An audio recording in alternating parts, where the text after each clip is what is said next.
Hello everybody, I'm Loboroda and welcome to the final part of the Nuzlocke run. So if you want to watch the first video, click on the link on top. To summarize for everybody who just tuned in or wants a reminder, I'm playing through the whole of chapter 2 with only operator being used only once, and I give every stage a score based on how well I did. And we're on the final stretch. There are only a couple of more stages left before I finished everything. But I only have 46 operators left. So let's see if I can actually bring this one home and finish the Nuzlocke. The first stage of this video is 2-9, Cubiculum Obscurum. I'm not good with Latin. And this stage is a flyer stage. I did check a bit before what kind of stage are still left, and this one scared me a bit because my snipers are kind of rare right now and I don't want to use all of them because there will be some drones in the following stages as well. So my first idea, and it's a bit of a brave idea I think, is to only use two, Firewatch and Greythroat. Greythroat is pretty strong. She's one of my main sniper operators because I just really like her, so I'm confident she can hold a lot. I'm not that sure about Firewatch. But let's see. I am gambling a bit here. I do have Executor ready as well, but he's also not so strong. And hopefully I don't need that many ground units, because there's not that much coming and I can hold only a couple due to Greythroat and Firewatch. But yeah, I figure I need to gamble a bit, so let's see.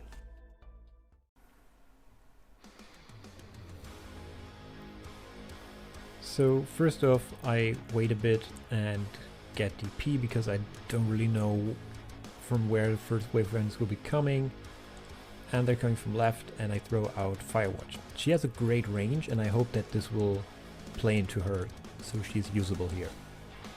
She's only E1 level 1, but she can one-shot gross drones, which makes me pretty confident in her skill. Now I don't deploy Greythroat on the field that increases her damage against area unit because she is strong already and I want her to cover the top lane as well. Indra will cover everything below Greythroat, and I hope that I don't need to put anybody on top because of Greythroat and Firewatch being there. And now I just wait and see what's going to happen. The first enemies are dropping from the right and the left, from the right, top and bottom, and I figured I should throw out Flamebringer there on top, because with both enemies coming at the same time I can only catch one. And I opt for the bottom one to let him through. Basically because Greythroat can probably capture him anyway. And now I'm waiting a bit to see what's going to happen. The drones that fire at my operators are a bit annoying now because I don't have any heal on those. Flamebringer and Indra both can heal themselves, but only if they fight. So those drones, they can do whatever they want right now. At the same time, Firewatch's attack range is not big enough to actually capture them outside. Same with Greythroat. So I just need to wait and take the hits, unfortunately. Now the elite jackpads are coming down and I activate the skill on Firewatch to get some extra damage out and kill all of them right on target. So I feel pretty confident at that point. Even with the bigger wave of drones coming, Greythroat and Firewatch both can one-shot them more or less, so I should be good on this stage. Flamebringer is running a bit low, so he might die in this stage. And he does. Unfortunate.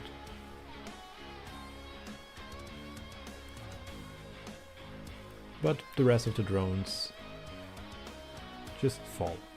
And that's it.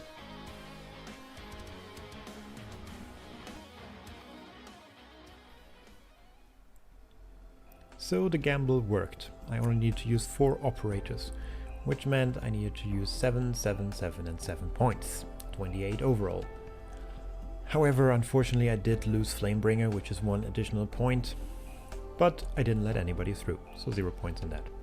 So that means 29 points overall.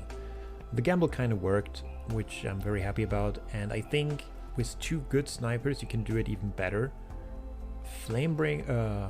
Firewatch is actually a pretty good operator here, I think, and if she would be E2, I might even could remove Flamebringer from the whole equation. But I don't have her at that stage, so it needs to do like that. Let's jump to the next stage. S210 Suffocation 1 is the first stage of the Suffocation round, and the same layout will be used later on as well. So the main point here are casters. Therefore I bring in Asbestos because she is great against casters, she has a great resistance, she has good skills against them, and I want to try to focus my defense on the top left side. I can now easily bring in my medics, so I throw in Pelopsis because I haven't made more than enough medics ready in the backhand for all the remaining stages, so I don't need to worry about that at that point. And I still use someone like Sideroka, who has a self-heal, because I'm thinking of catching enemies at the bottom row before they can actually get to my main row. But let's see how this will work.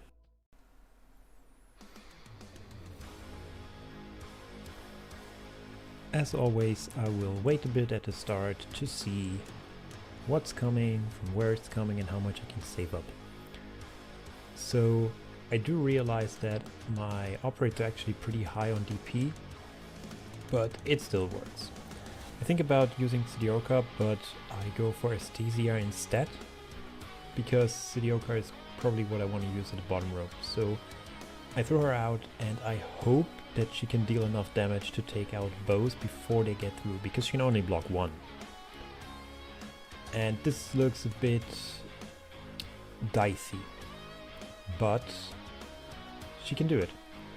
So I was thinking of putting Spire behind her, but since she actually can kill both of them before they arrive, I put out Matterhorn on the top, which by the end of the stage I regret a bit, but it's fine. Now Aesthesia and Matterhorn, I can keep everybody busy at the top, so I throw out Sidioka at the bottom next and try to deal with the caster. We're thinking of Asbestos, but to be honest, it would be a waste to throw her out there because of the amount she can block and the damage she can deal against everybody, so I rather faithful. And the fight is not going as I wanted to. Sidioka is getting a lot of damage, and therefore I throw out Cliffheart to support her. And together, both of them can manage to kill the caster without Sidioka dying. And I can heal her up again with her skill. Cliffheart is safe anyway because she's outside of the range. If she would have been stronger, she might have been even enough to take care of this. Probably somebody like Weedy can take care of this caster completely on her own, but I didn't want to throw in my higher units now. And at the top I support both of them with Executor and Pelopsis. Aesthesia didn't have any self-sustain, so she was critical on dying, and with the amount of enemies coming, I figured I need someone to deal out some extra damage. And Executor will not be useful for any other stage so far, or further on. And now it's just waiting. Obviously with Pelopsis there, nobody can actually die anymore. She's way too strong for this, and they will just prowl through the enemies here.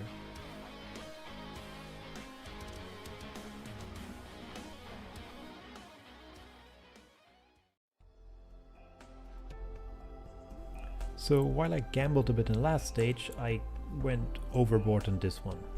I used 40 points of deployment, and I could have done it with way less, I think.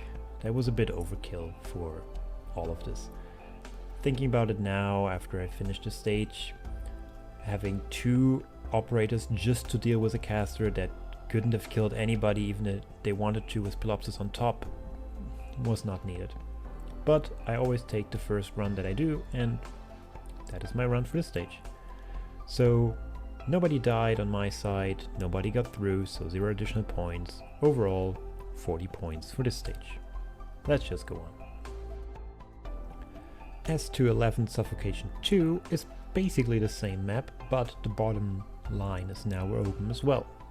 So I need one more to defend there.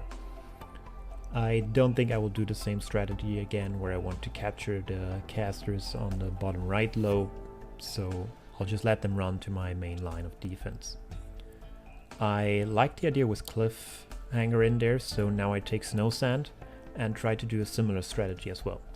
And Warfarin will be my healer for this stage.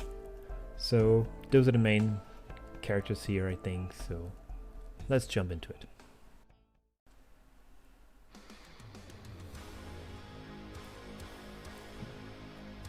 And while I was loading the stage, I realized my defenders or my guards are not that good in terms of DP once again. I want to throw out Franka because I think she's the best one to block the first round of enemies, but she's also once again someone who can only block one. But at the same time there's already coming one at the top. And the only one that I can bring out fast enough is Swire, because Lapland I actually want to keep a bit. She's a very strong operator that I don't want to use on a stage where I don't really need her right now. And Swire actually can hold her own there. Franka, once again, just like Aesthesia, manages to kill them barely so nobody gets through. But she's also taking a lot of damage. Myrtle will cover the bottom line, and Snow Sand will try to cover or deal damage to the enemies as well. And then one actually got through at the top because Franka was not doing enough damage. Well, I could have activated her skill and probably avoided that, but I didn't. I'm not used to play Franka that much because she's not that great of an operator right now. At least with what other operates I have. And since the caster is coming to my main line, I throw out Asbestos because I need more block. And now this whole setup is looking a bit weird. Like Franka's not doing much now, Asbestos is taking basically everything away, and she's a bit of a wasted operator at that point. So not really planned in a good way on my side. And the damage Asbestos deals is more than enough to kill most of them, especially when I activate her skill. However, what surprised me was that Snow Sand is taking those hits like a champ. Like she's not even close to getting killed there. So that's good to know. As soon as there are more enemies coming on the top, I activate the skill on Asbestos. Now she has everybody in front of her, and her damage output is amazing. I look forward to E2 her. I think she's a great anti-caster defender that I want to bring out more. And Swire surprised me because she actually holds her own.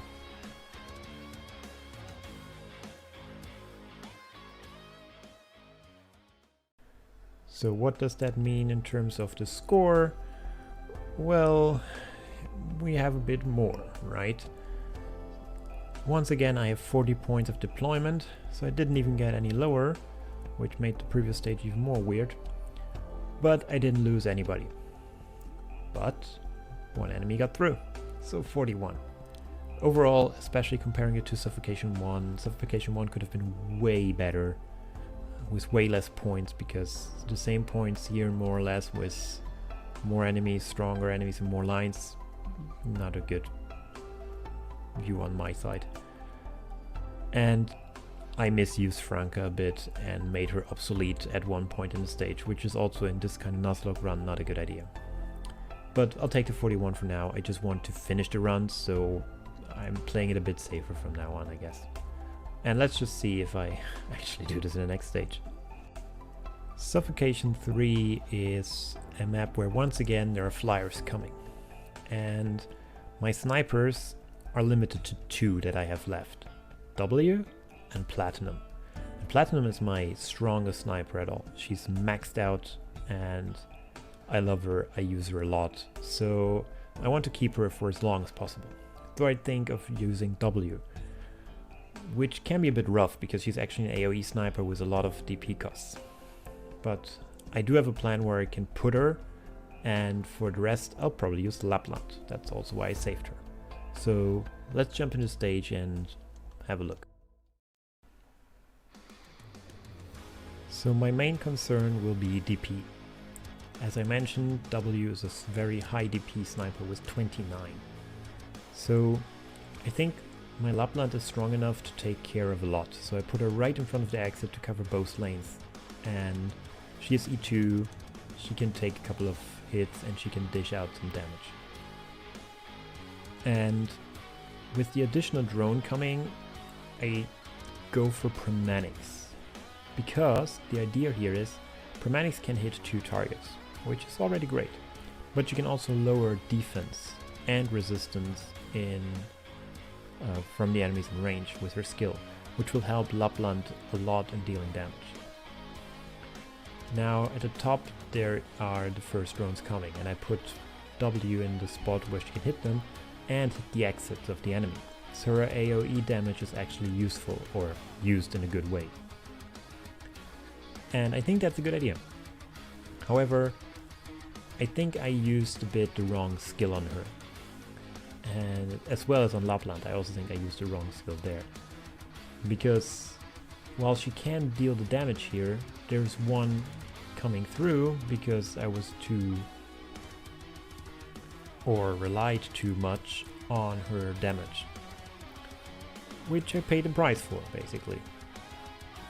If I would have used skill 3, I think I could have killed everything inside easily, and that's just on me. The other thing, I forgot that there are casters coming. Permanix cannot survive casters at all, so she falls.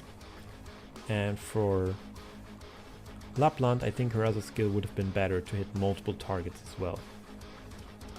I'll take it, for I don't lose anybody at the bottom row, so it's not of a big deal. I probably couldn't have saved Permanix as well, it's just my overall perfectionist talking there. And we're done.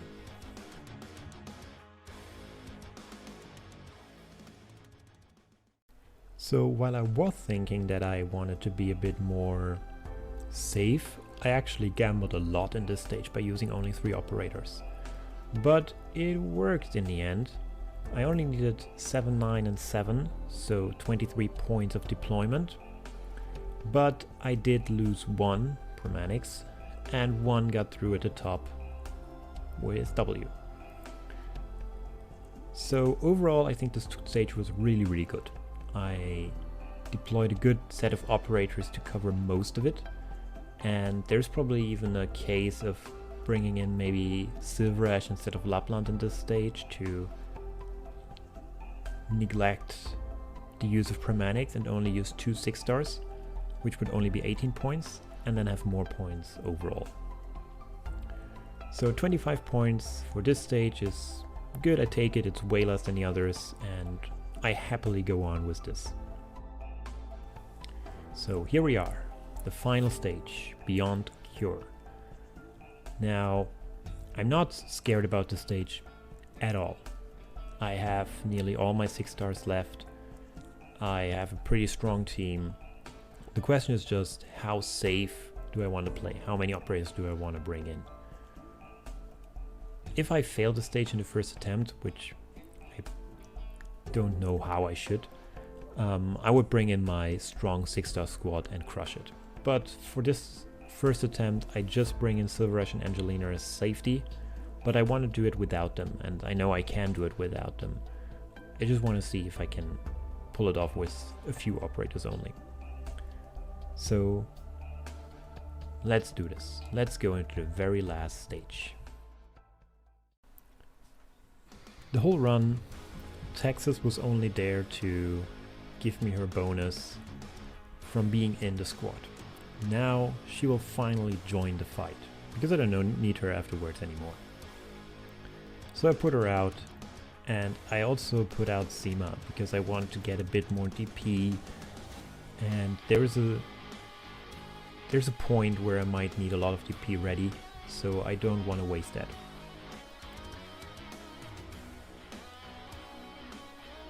and I activate the skill on Texas as soon as I can, just to have her ready as well.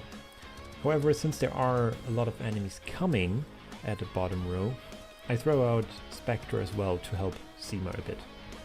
Chpater has great survivability. I think she's an amazing operator, so I'm looking forward to use her here.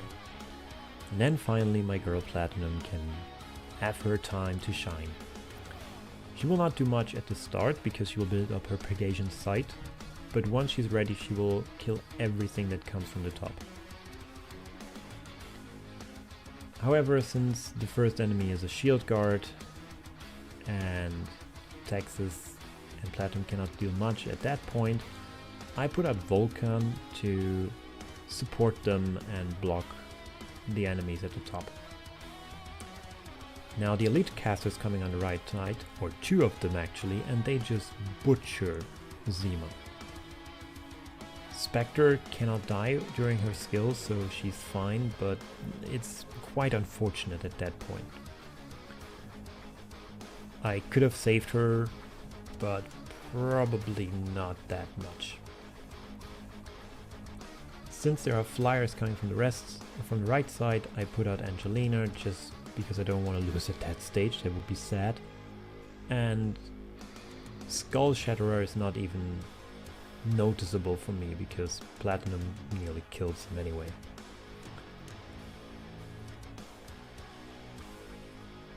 And the last batch of enemies are coming.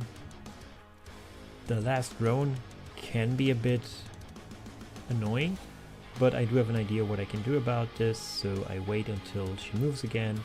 I activate the skill on Texas to stop her, which gives me enough time for Angelina to load up and kill it.